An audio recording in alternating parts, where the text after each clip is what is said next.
humanity. My name is Am Rosen. Welcome to the podcast library, Psychological Keys to Human Fulfillment. You've entered the section of this library titled The Nature of Consciousness, State of Mind. This is podcast 2, Feelings, the Missing Link in Human Consciousness. Simply put, feelings are your ability to respond to whatever is stimulating your awareness in any given moment of experience. Between not being able to respond because you're in some way inhibited, shut down, locked up, or having, according to your disposition and inclinations, a full range of interactive responses to freely indulge in. Too often, much to your vexing annoyance, against your reason, desire, and better judgment, you are stuck in patterns of response that continue to frustrate you. Why do your feelings so often seem to turn you against yourself?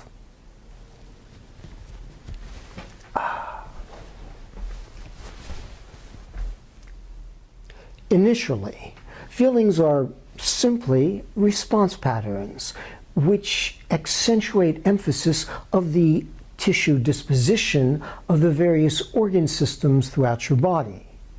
As far as human awareness is concerned, these responses are totally unconscious patterns geared into satisfying the survival demands of your genetically structured engineering. Your success in satisfying these life-sustaining physical requirements provides some degree of pleasure, while your failure to satisfy these physical requirements inflicts some degree of threatening pain. At this feeling level of consciousness, this is patterned response. Pleasure goads you to approach and pursue whatever behavior seems most rewarding. Pain deters you from whatever behavior inflicts deprivation. In turn, this reflex pursuit of pleasure and/or avoidance of pain restructures your range of reaction into conditioned responses. Your feelings are no longer just responding to the survival needs of your physiology. Now, feelings are being augmented and emphasized into whatever they associate with pleasure or pain. Irrationally, these augmentations can create conditioned responses which may prove to be contradictory to the well-being of your biological survival needs.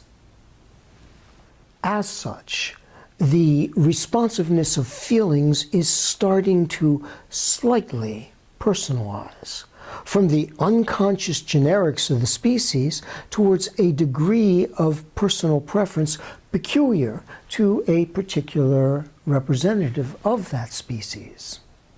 This is the beginning of deep subconsciousness, still shackled unconsciously to the processes inherent in its genetic structuring.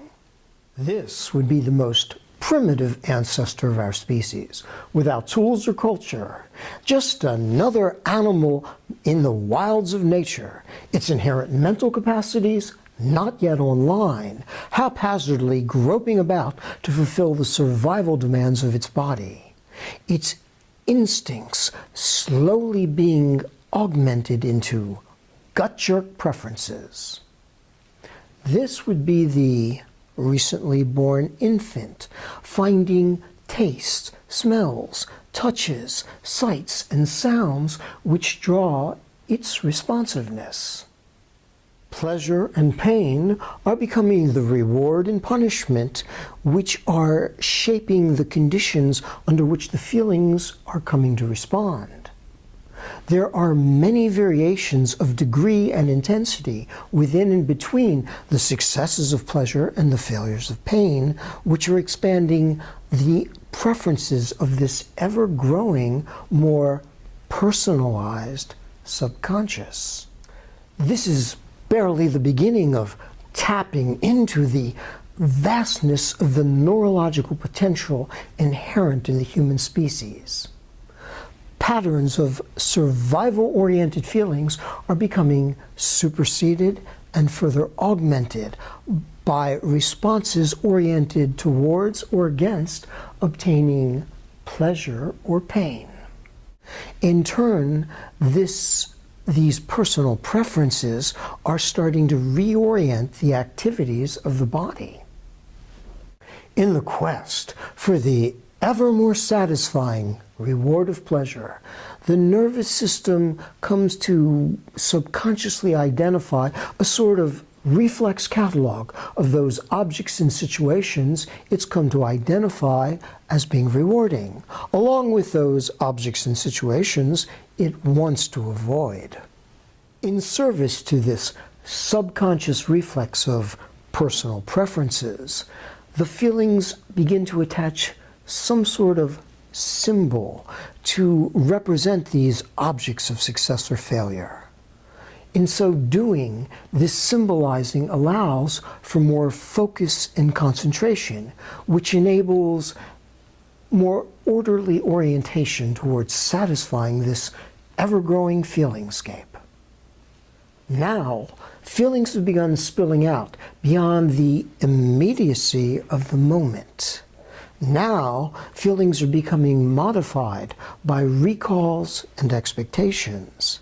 While still basically generic and group modified to social situations, now each member of the group is starting to experience more of their own personal slant on what gives them pleasure or pain. Feelings are how you're able to respond to what you're experiencing in any given moment. However, by attaching symbols to representatively remind you of what you're expecting to experience, you're gaining a leverage to focus and expand the intensity of your feelings. For example, initially, the basic sexual urge is driven by the body through pleasure to commandeer you into participating in the reproductive continuance of the species. But subconsciously driven to wanting more pleasure, you may come to associate a look, a gesture, a bodily position, something that allows you to focus in a way that increases the intensity of your pleasure. You are starting to process and extend your feelings into emotional patterns. You sense, you respond. You sense, you respond. But now, in order to satisfy the idiosyncrasy of your feeling preferences, you've begun reflexing into movements which reorient your responses into emoting your feelings in a particular way. Emotions are thought feelings. As your subconscious expands its personal preferences, emotions are the motion you emit in your desire to experience greater pleasure or less pain. These conditioned responses are an inadvertent byproduct of circumstantial happenstance. They're irrational, without reason and logic, yet they can serve as powerful focusing agents in the pursuit of personal preferences. Yet, this new mental focusing agent remains strictly under the reflex dictates of whatever biological-based patterns and circumstantial conditioning factors have meshed together to sustain your survival. In the next podcast, we will examine the operative functions of the third level of consciousness to see how it interacts with and expands the functioning of sentient life. thank you for lending your consideration. Until we meet again.